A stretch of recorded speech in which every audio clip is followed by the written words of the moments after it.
Hi, I'm Joe from KRAP. This is Rival Bones. They're playing KRAP's Halloween event tonight. As you can see, we've come suitably dressed for the occasion. Yeah. I'm dressed as him, he's dressed as me. Yeah. I'm a big fan of the two singles that you guys have released so far. Stop it. So that would be off your new EP, Hot Blooded and Beautiful Dangerous. Yeah. The EP is called Strange Fruit. That's right, Yes. Is there anything that you guys did differently this time around from your last EP? Ooh. Yeah, definitely. We sonically we wanted to go a bit further. You know, I think because up until going to record this EP, we'd already released an EP and then 5 singles already. Yeah. And going into the studio, we'd followed the same formula for everything. Yeah. So this time we went in going right, like, and our producer Tony, who is a legend, said to us, right, people kind of know what you sound like now. Now we want to surprise them. Yeah. So, I mean, we did it more or less the same way, but rather than picking a sound and then using that sound for the whole record, like I'd do a guitar part and go, okay, we'd spend some time finding a guitar sound. Like we'd set up a massive wall of amps. Yeah. Like we'll try this one through this fuzz pedal and this guitar. Go. Okay, that sounds kind of gnarly. Let's track it. All right, cool. We want to double track that now, but let's try this guitar into that amp with this mad thing on it.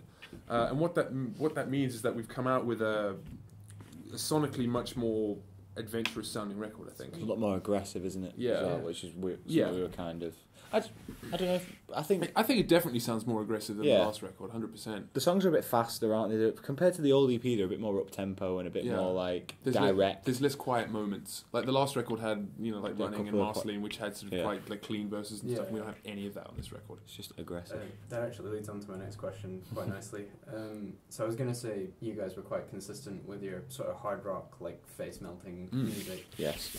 Have you guys ever played around with other genres of music, like indie or metal? Yeah. Oh yeah, like yeah. I've been in an indie band and a metal band. Yeah, you played in an Oasis tribute band. I played in an Oasis tribute band. Yeah. I've played on musicals and stuff like that. Yeah. So when I first moved over to this country, which was 10 years ago now, my main like influence was like John Mayer and Eric Clapton and that kind of thing. Yeah. So it was very like lots of clean stuff, acoustic things, a lot more sort of not poppy necessarily, but certainly not heavy at all. Yeah.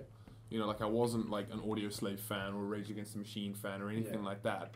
So yeah, definitely like the band that I was in before this originally was like a 7-piece. We had keys and backing vocals and all sorts of stuff. Yeah.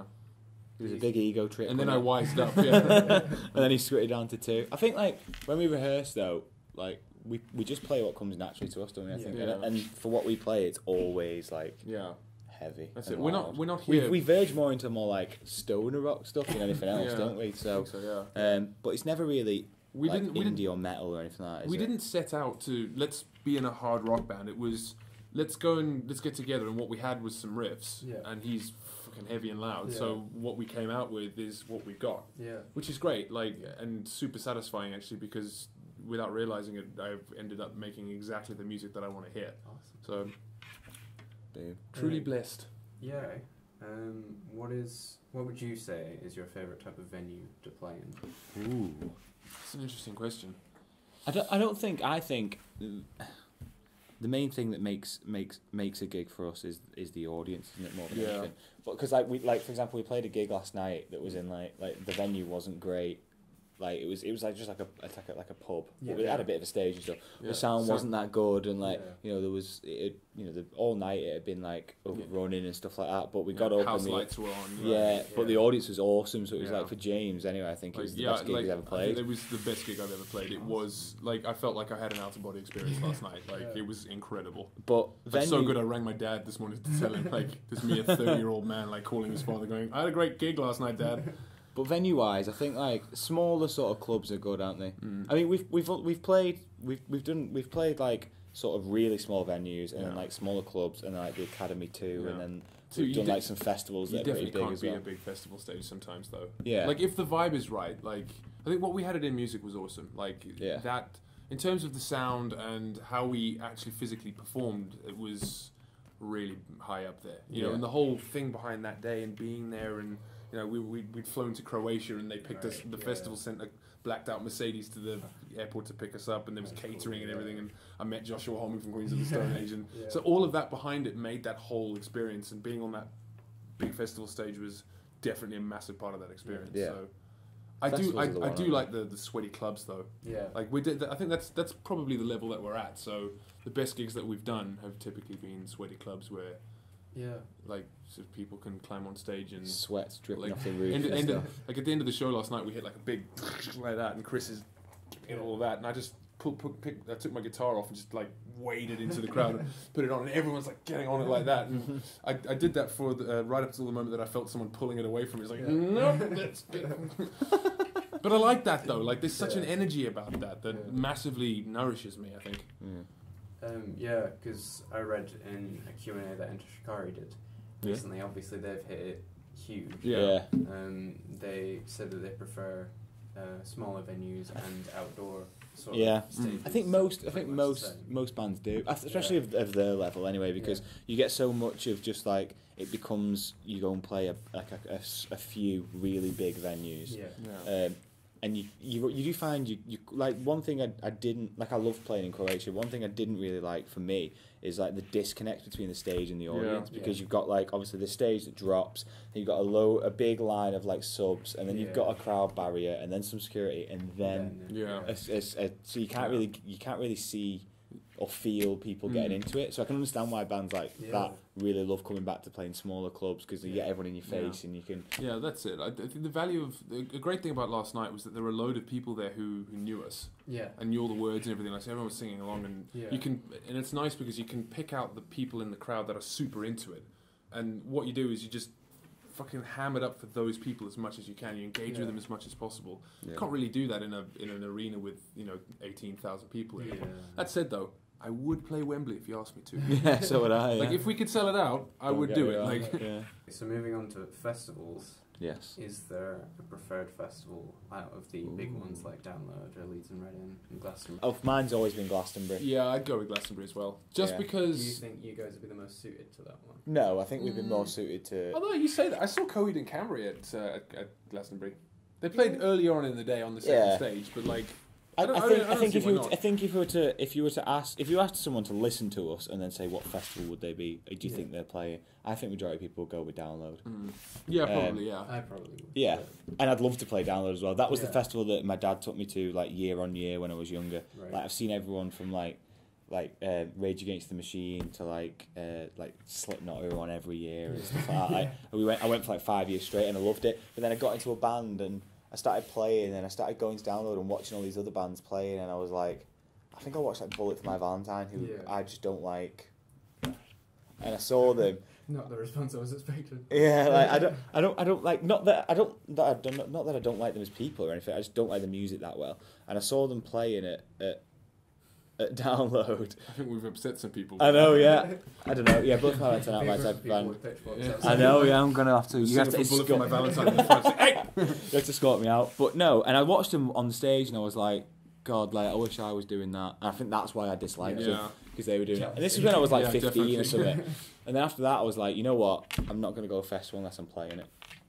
Apart from next year when I go and watch Tool. I have to say, I haven't been to a big festival as a punter since Glastonbury in 2010. Because the thing with that was it was such a perfect weekend. Like the sun shone. It was the first dry Glastonbury that I'd had in 25 years. Wow. Like we had Stevie Wonder and Muse headlining. It was just like every day, because we didn't take any beers or anything with it. We did it completely sober. It was me and my brother and sister. Yeah. And we just a proper rock star, completely sober. Like we were there to consume as much music as we could. You know what I mean? So 11 a.m. till 11 p.m. we were watching bands, and there was always someone that we wanted to see. And I haven't seen a festival lineup even half as good as that since then. And I said at the time, like I feel like I've had my experience of a punter, and from now on I want to come back here as someone actually playing it. And having done in music. I don't think I could go to a big festival as a punter again. Like, it was really comfy. Yeah, it was, yeah. But yeah, Download probably is the one that suits us most, isn't it? I think probably, out of them lot. Although we'd probably both prefer to play Glastonbury. Yeah. So we do more. Yes, we'll do both if they're offering. If they're offering, All right, I'll finish this off with a quick fire round. Okay. I love a quick fire round. Are we against each other? Or is it a quick fire round for both of us? It's more opinion questions. Oh, go on. Sorry, guys. I just want to beat you at something. Yeah. Because Lord knows you can't do it at music. Oh shit! Did you hear that? One of the questions has a right or wrong answer, so Oh, okay. it depends on that question. Can we confer? Is it about my bullet for my Valentine? What is your favourite artist / band at the moment? And you can name more than one if you like. You go with one first. Queen. Queen? I'm on a big Queen binge at the moment. Is that because of the film? Or? No, actually not. Just in general. Just in general. It's great that the film is coming out now because that could not have been timed any better, really. Yeah, for you. Yeah, I'm on a big Queen binge at the moment. Mine is probably that D-Mob Happy band called D-Mob Happy. Never heard of them. They're really good. They're really cool, but they've been going for like 10 years. Right. They started in Newcastle, all three of them, and then they just decided that Newcastle was awful for music, so they moved to Brighton, and now they're starting to do well. So they supported Jack White on tour recently. Right. They're like, the way I describe them to people is if you crossed Queens of the Stone Age with the Beatles. Wow. So he's got like a very John Lennon-y but Yeah. Josh Homme voice, and all the riffs are there and stuff. So yeah, they're really cool. Do either of you have a dream band that you would want to play alongside, either dead or alive? Led Zeppelin. Led Zeppelin. Same, yeah. Yeah. I was going to say Queens of the Stone Age, but we kind of played on the same thing as them. No, I think I'd love to play drums for Queens of the Stone Age Well, just for one gig. Could you imagine playing a Led Zeppelin show now, though? Like, imagine Led Zeppelin decided we're going to get back together, we're going to get rival bands to support us. I feel like we'd get in front of all those arenas and have like 80,000 people just waiting for us to shut the fuck up and get out the fucking way. Yeah. So that Led Zeppelin can play. Yeah, Led Zeppelin. Okay. Favorite Doritos flavor? Chili Hate Wave. I'm just trying to remember the last time I had Doritos. This is a guy who does not get out much. There's a cheese one, right? The cheese one. Yeah. There's a cheese one, right? Yeah. Scone or scone? Scone. Scone. Scone. This is the one with the right or wrong answer. I think that's the one pronunciation that we agree on. Yeah. Everything else is wrong. We fight about Bath and Castle all the time. Bath, Castle. We also fight about the fact that I call this her. I call it her. Her. It's not hair. It's hair. See, And we breathe not air. Shall we move on to the next question, please? James will soon be put into a care home. You just Before I fight pizza. Yeah. This is the one with the right or wrong answer. Pineapple on pizza. No. Correct. What? Absolutely Incorrect. yes. Incorrect. Absolutely Incorrect. yes. I was pineapple right. pizza. 1-0. Yeah. Fuck off! Are you messing? And finally, so you guys have been doing this for a long time. We thought it might be nice if you say one thing that you like about the other band. I need Chris to go first. God. Beguile me with your charms. Let's go. Right, put it this way, right. I am, believe it or not, quite a pessimistic person. Wow. Yeah. He's undersold that one. Yeah, but whenever I'm with James, I'm always happy. There you go. Aww. So he obviously makes me happy Yeah. for whatever reason. Probably the way he looks. I'm joking.